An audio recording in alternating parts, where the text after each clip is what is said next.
sisters. Today we're going to read Chapter 2 of The Midwife's Apprentice by Kern. Chapter 2, The Cat. Beetle liked to watch the cat stretching in the sunshine, combing his belly with his tongue, chewing the burrs and stubble out from between his toes. She never dared get close, for she was afraid, but even from a distance she could tell there was a gleaming patch of white in the dusty orange of his fur, right below his chin, that one ear had a great bite taken out of it, and that his whiskers were cockeyed, going up on one side and down on the other, giving him a frisky, cheerful look.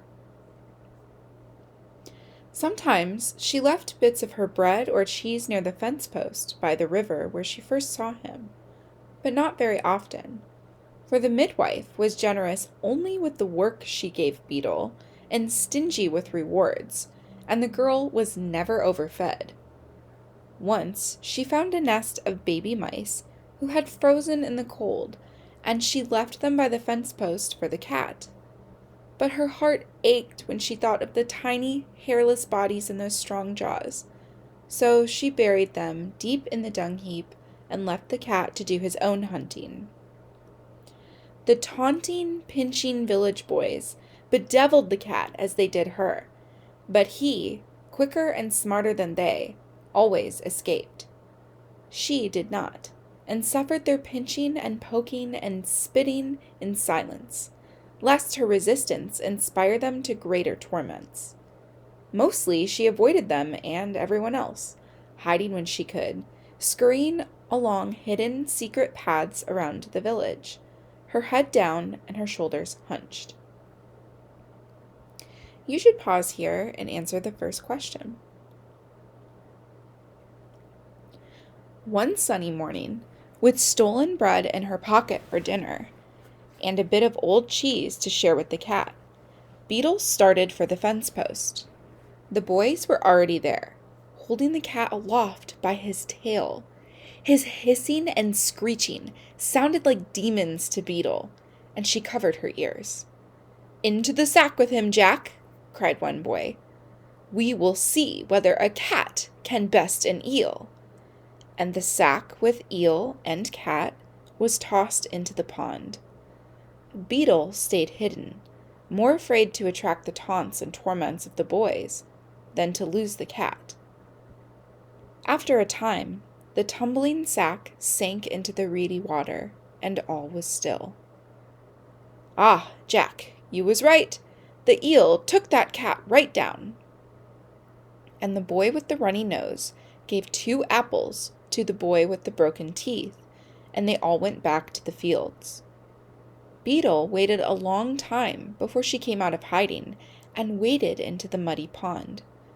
With a stick broken from a nearby willow, she searched through the reedy water, poking around and around the spot where the bag had gone down, working in bigger and bigger circles.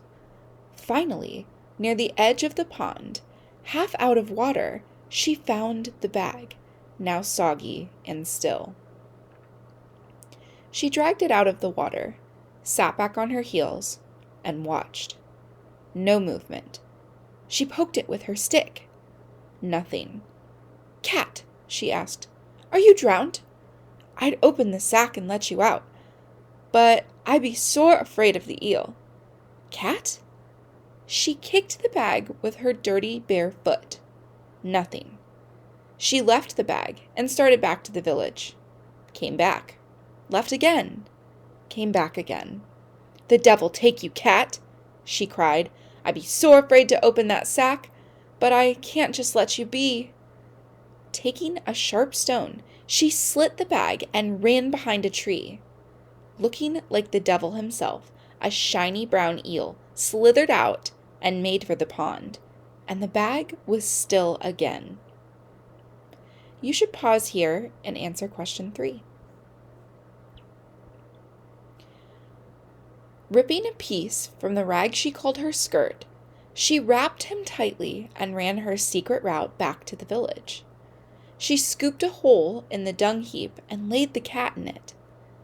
If Beetle had known any prayers, she might have prayed for the cat.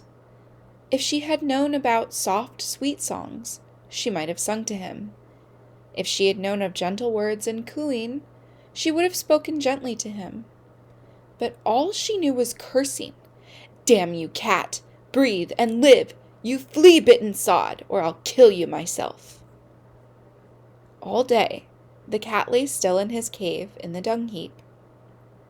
Beetle stole time from her chores and came often to see him, wrap her skirt more tightly around him, and make sure he still breathed. Twice she left little bits of cheese, but they were not eaten. When she checked again after supper, as the sun was setting and the mist was rising, he was gone and the cheese was with him. Nothing in the cave in the dung heap but her bit of raggedy dress and a few threads from the sack, which he must have carefully combed from his fur before setting forth into the night. And 2 days later, a holiday for the village, it being Lady Day, but not for Beetle, for the midwife would not feed those who did not work, even on Lady Day. There was a cat sitting on the fence post, licking his white patch to make it whiter still, waiting for Beetle and a bit of cheese. Finally, Beetle came, and they sat and ate their cheese together to celebrate Lady Day. And Beetle told him what she could remember of her life before they found each other, and they fell asleep in the sun. You should pause here and answer questions 5, 6, and 7.